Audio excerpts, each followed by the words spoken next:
ஓம் சாந்தி. 27/2/2025 காலை முரளி பாப்ததா மதுபன்.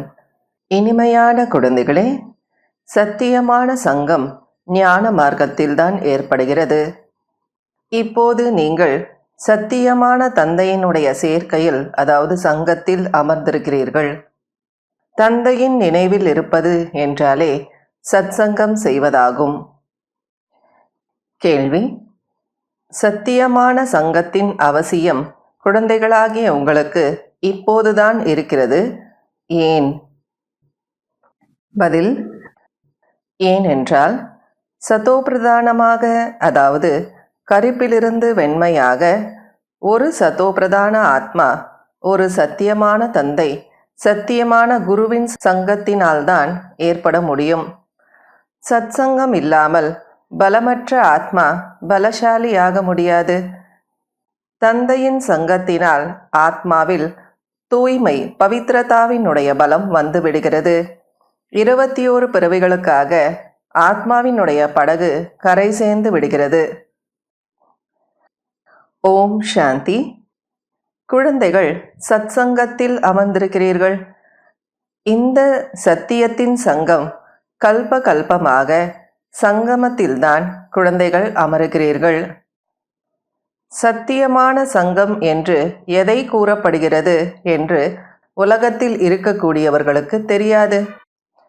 சத்சங்கம் என்ற பெயர் அழியாது நடந்து கொண்டே வருகிறது. பக்தி மார்க்கத்தில் இன்னாரனுடைய சத்சங்கம் என்று கூறுவார்கள்.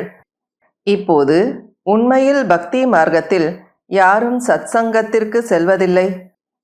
சத்சங்கம் இருப்பது ஞான மார்க்கத்தில்தான். சத்தியத்தின் சங்கம், இந்த பெயரே இப்போது உடையது. ஆத்மாக்கள், நீங்கள் இப்போது சத்தியமான பரமாத்மா தந்தையுடன் அமர்ந்திருக்கிறீர்கள். அவர் சத்தியமான தந்தை, சத்தியமான ஆசிரியர், சத்தியமான குருவாக இருக்கிறார். தந்தையை நினைவு செய்வதற்கான யுக்திகள் கூட அநேக விதமாக கிடைக்கிறது. நினைவின் மூலமாகத்தான் விகர்மங்கள் விநாசமாகும், அதாவது பாவங்கள் பஸ்மமாகும். பக்தியும் கூட முதலில் கலப்படமற்ற பக்தியாக இருக்கிறது. பிறகு கீழே இறங்க இறங்க பலரை வணங்கக்கூடிய பக்தியாக மாறிவிடுவதால் தமோ பிரதானமாக ஆகிவிடுகின்றனர். பிறகு அவர்களுக்கு சத்தியத்தின் சங்கம் நிச்சயமாக தேவைப்படுகிறது. இல்லை என்றால் தூய்மையாக எப்படி ஆவார்கள்? ஆக இப்பொழுது ஆத்மாக்களாகிய உங்களுக்கு சத்தியமான தந்தையின் சங்கம் கிடைத்திருக்கிறது. தந்தையை நினைவு செய்ய வேண்டும், அவருடையதுதான் சங்கம் என்பது ஆத்மா தெரிந்திருக்கிறது. நினைவைதான் சங்கம் என்று சொல்லப்படுகிறது. இதுதான் சத்தியமான சங்கம். இந்த உடல் இருந்த போதிலும் ஆத்மாவாகிய நீங்கள் என்னை நினைவு செய்யுங்கள், இதுதான் சத்தியமான சங்கமாகும். ஆத்மாவும் அதிசயமானது, பரமாத்மாவும் அதிசயமானவர், உலகமும் அதிசயமானது. இந்த உலகம் எப்படி சுற்றி வருகிறது என்பதும் ஓர் அதிசயமாகும். நீங்கள் முழு நாடகத்திலும் ஆல்ரவுண்ட் பார்ட் நடிக்கிறீர்கள், அதாவது முழுமையான கதாபாத்திரம் நடிக்கக்கூடியவர்கள். ஆத்மாவாகிய உங்களுக்குள் 84 பிறவிகளின் பாகம் அடங்கியிருக்கிறது. இதுவும் அதிசயமாகும். சத்யுக ஆத்மாக்கள் மற்றும் தற்போதைய ஆத்மாக்கள், அதிலும் ஆத்மாக்கள் நீங்கள் அனைவரையும் விட அதிகமான ஆல்ரவுண்டர் ஆவீர்கள். அதாவது மற்ற ஆத்மாக்களை ஒப்பிட்டு பார்க்கும் பொழுது நாம் சத்யுக ஆரம்பத்திலிருந்து நம்முடைய கதாபாத்திரத்தை நடிப்பதால் நாம் ஆல்ரவுண்டர், அதாவது முழுமையான கதாபாத்திரத்தை நடிக்கக்கூடியவர்கள் அப்படின்னு பாபா சொல்கிறாங்க. எவ்வளவு சத்தியமானவருடன் சங்கம் வைக்கிறீர்களோ, அதாவது ஆத்மா எவ்வளவு சத்தியமான தந்தையை நினைவு செய்கிறதோ அவ்வளவு பலவானாக ஆகிறது. படிப்பிலும் கூட பலம் கிடைக்கிறதல்லவா? முழு உலகத்தின் மீது நீங்கள் அதிகாரம் செலுத்துகிறீர்கள். உங்களுக்கும் பலம் கிடைக்கின்றது. ஆத்மாவிற்கு சத்தியமானவருடன் யோகம் சங்கமத்தில்தான் கிடைக்கின்றது. நாம் யோக பலத்தின் மூலமாக உலகத்திற்கே எஜமானர்களாக மாறுகின்றோம். இந்த முயற்சி செய்ய வேண்டும். பாரதத்தின் யோகம் புகழ் பெற்றது. யோகத்தின் மூலமாக எவ்வளவு நீண்ட ஆயுள் கிடைக்கிறது? சத்தியமான சங்கத்தின் மூலமாக எவ்வளவு நன்மை ஏற்படுகிறது? நீண்ட ஆயுள் கிடைக்கிறது. மேலும் உடலும் நோயற்றதாக மாறிவிடுகிறது.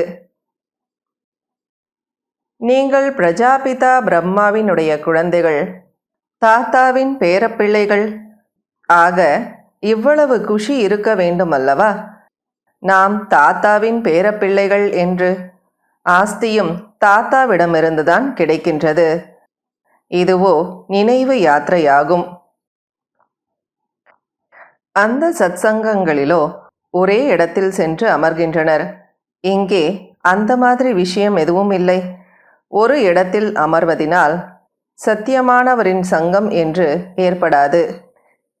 எழுந்திருக்கும் போதும் அமரும் போதும் நாம் சத்தியமானவருடைய சங்கத்தில் இருக்கின்றோம்.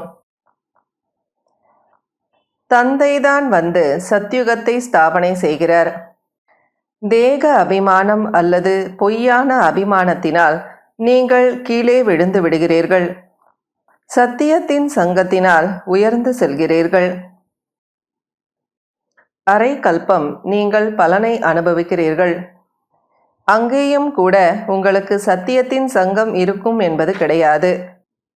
இல்லை, சத்தியமான சங்கம் மற்றும் பொய்யான சங்கம் என்று எப்போது கூறப்படுகிறது என்றால், எப்போது இரண்டும் இருக்குமோ அப்பொழுதுதான் சொல்லப்படுகிறது. சத்தியமான தந்தை எப்போது வருகிறாரோ அப்போது அவரே வந்து அனைத்து விஷயங்களையும் புரிய வைக்கிறார். தேகத்தின் சங்கத்திலிருந்து மேல் நோக்கி சென்று விடுங்கள். நாம் சத்யுகத்தின் எஜமானர்களாக இருந்தோம். ஆனால் அந்த போதை எங்கே இருக்கிறது? அனைத்து விஷயங்களையும் மறந்துவிட்டனர். இதற்கு பெயர்தான் கண்ணாமூச்சி விளையாட்டு, அதாவது மேஸ் அப்படின்னு சொல்லுவாங்க. அதாவது மறதியின் விளையாட்டு அப்படின்னு பாபா சொல்றாரு. ஒரு சிலருக்கோ இதுவும் நினைவிருப்பதில்லை, பாபா நம்மை ஸ்வர்கவாசியாக ஆக்குகிறார் என்று. அரை கல்பம் நாம் சொர்க்கவாசியாக இருப்போம். பிறகு அரை கல்பத்திற்கு பின் கீழே இறங்குகிறோம். ஏனென்றால் ராவண ராஜ்யம் தொடங்குகிறது. நீங்களும் கூட மாஸ்டர் சர்வசக்திவானாக வரிசை கிரமத்தில் முயற்சிக்கேற்றார் போல மாறுகிறீர்கள். இது ஞான அமிர்தத்தின் சத்தான ஊட்டம், அதாவது டோஸ் ஆகும். பாபா மிகவும் குஷியோடு தன்னுடைய கதாபாத்திரத்தை நடிக்கிறார். பாபா இங்கே கல்பகல்பமாக வரவேண்டி இருக்கிறது. இந்த பாகம் ஒருபோதும் முடிந்து போவதில்லை. குழந்தைகளுக்கு மிகுந்த குஷி இருக்க வேண்டும். எவ்வளவு சத்தியத்தின் சங்கத்தில் சேர்கிறீர்களோ அவ்வளவு குஷி இருக்கும். நினைவு குறைவாக செய்கிறீர்கள், அதனால் அவ்வளவு குஷியும் இருப்பதில்லை. எந்த குழந்தைகள் உண்மையான மனதுடையவர்களாக இருக்கிறார்களோ அவர்கள் மீது பாபாவிற்கும் மிகுந்த அன்பிருக்கும். உண்மையான மனம் இருக்கக்கூடியவர்களிடம் பாபாவும் திருப்தி அடைகிறார். உள்ளும் புறமும் யார் உண்மையானவர்களாக இருக்கிறார்களோ, பாபாவிற்கு உதவியாளராக மாறுகிறார்களோ, சேவையில் ஈடுபட்டிருக்கிறார்களோ அவர்கள்தான் பாபாவிற்கு பிரியமானவர்கள். தன்னுடைய மனதை கேட்டுக்கொள்ள வேண்டும். நாம் உண்மையிலும் உண்மையான சேவை செய்கிறோமா? உண்மையான பாபாவிடம் நாம் சங்கம் வைக்கிறோமா? சத்தியமான பாபாவுடன் சங்கம் வைக்கவில்லை என்றால் என்ன நிலை கிடைக்கும் என்று தன்னுடைய மனதை கேட்டுக்கொள்ள வேண்டும். அநேகருக்கு வழி சொல்லிக்கொண்டே இருப்பீர்களானால் உயர்ந்த பதவி அடைவீர்கள். சத்தியமான பாபாவிடமிருந்து நாம் என்ன ஆஸ்தி அடைகிறோம் என்று தனக்குள்ளே பார்த்து கொள்ள வேண்டும். நல்லது. இனிமையிலும் இனிமையான காணாமல் போய் கண்டெடுக்கப்பட்ட செல்லமான குழந்தைகளுக்கு தாயும் தந்தையுமாகிய பாப் தாதாவினுடைய அன்பு நினைவுகள் மற்றும் காலை வணக்கம். ஆன்மீக குழந்தைகளுக்கு ஆன்மீக தந்தையின் நமஸ்காரம். ஆன்மீக தந்தைக்கு ஆன்மீக குழந்தைகளின் நமஸ்காரம், அன்பு நினைவுகள் மற்றும் காலை வணக்கம். கடைபிடிக்க வேண்டிய முக்கியமான சாராம்சம். முதல் பாயிண்ட், உங்களுக்கு கிடைத்துள்ள தேக சம்பந்தப்பட்ட சங்கத்திலிருந்து மேல் நோக்கி, அதாவது உப்ராமாக இருக்க வேண்டும். சத்தியமானவரின் சங்கத்தின் மூலம் தூய்மையாக வேண்டும். செகண்ட் பாயிண்ட், இந்த மாணவ வாழ்க்கையில் போகும்போதும் வரும்போதும் புத்தியில் ஞானம் சுழன்று கொண்டே இருக்க வேண்டும். குறிக்கோளை நினைவில் வைத்து முயற்சி செய்ய வேண்டும். உண்மையான மனதுடன் பாபாவிற்கு உதவியாளர் ஆக வேண்டும். வரதானம். கலப்படமற்ற மற்றும் நிர்விக்ன மனநிலையின் மூலம் முதல் ஜென்மத்தின் பலனை அடையக்கூடிய சமீபமான மற்றும் சமமானவர் ஆகுக. எந்த குழந்தை இங்கு பிரம்மா பாபாவின் குணம் மற்றும் சம்ஸ்காரத்திற்கு அருகாமையில் இருக்கின்றார்களோ, அனைத்து சம்பந்தங்களில் பாபாவுடன் இருக்கின்றார்களோ மற்றும் சமமான தன்மையில் அனுபவத்தை செய்கிறார்களோ, அவர்களே அங்கு ராயலான குலத்தில் முதல் ஜென்மத்தின் சம்பந்தத்தில் நெருக்கமாக வருகின்றார்கள். யார் ஆரம்பத்திலிருந்து இப்போது வரை ஒருவரையே நினைப்பவராக மற்றும் தடைகளற்றவராக இருக்கின்றார்களோ, அவர்கள்தான் முதலில் வருவார்கள். நிர்விக்னம் என்றால் தடை வரவே இல்லை என்றல்ல, ஆனால் தடைகளை அழிப்பவராக மற்றும் தடைகள் மீது சதா வெற்றி அடைவதாகும்.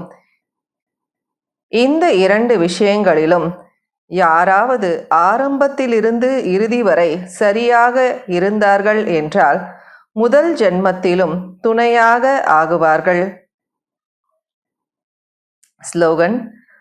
அமைதியின் சக்தியின் மூலம் எதிர்மறையை நன்மறையாக மாற்றம் செய்யுங்கள். அதாவது நெகட்டிவை பாசிட்டிவாக மாற்றுங்க அப்படின்னு பாபா சொல்கிறார். இன்றைய அவ்யக்த சமிகை. ஏகாந்த பிரியர் ஆகுங்கள். ஒற்றுமை மற்றும் ஒருமுகத்தன்மையை தனதாக்குங்கள். ஏகாந்தவாசி என்றாலே எப்போதும் தனிமையில் இருப்பது மட்டுமல்ல, ஒரு தந்தையின் நினைவில் மூழ்கி இருப்பதாகும்.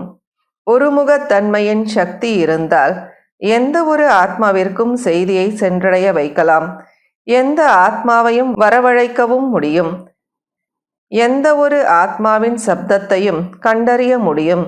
எந்த ஆத்மாவிற்கும் தொலைவில் இருந்தபடியே ஒத்துழைப்பும் கொடுக்க முடியும். ஓம் சாந்தி.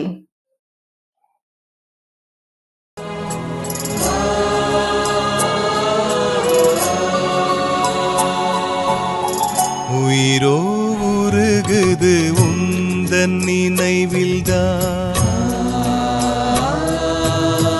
உயிரோ உருகுது உந்தன் நினைவில்தான்.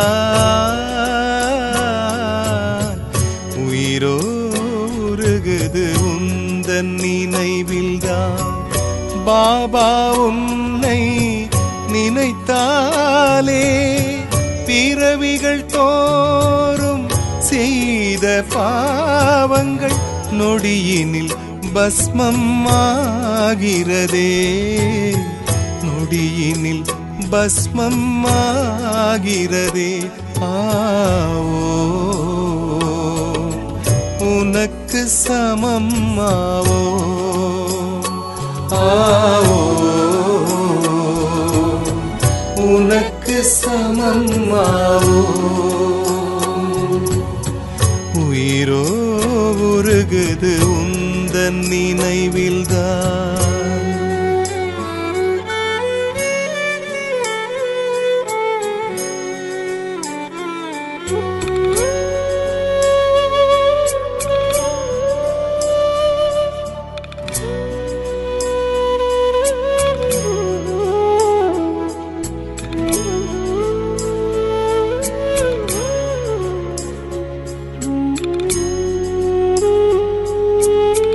லட்சியமின்றியே வாழ்ந்து வந்தேன் நான்.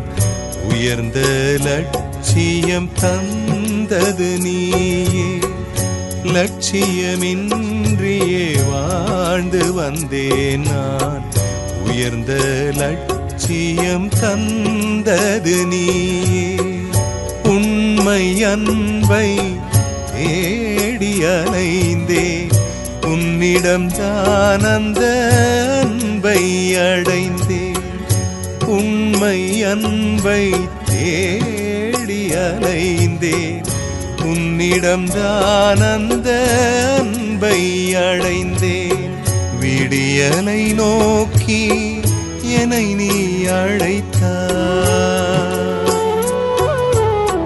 விடியலை நோக்கி என்னை நீ அழைத்தாய். பாபா உனை நான் மறவேனே. பிறவிகள் தோறும் செய்த பாவங்கள் நொடியினில் பஸ்மம் ஆகிறதே. இனில் பஸ்மம் ஆகிறதே. ஆவோ உனக்கு சமம் ஆவோ.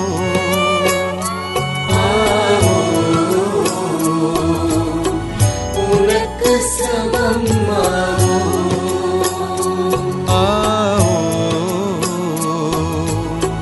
உனக்கு சமம் ஆவோ.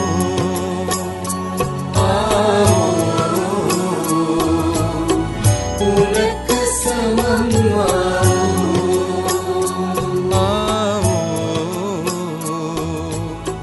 உனக்கு சமம் ஆவோ.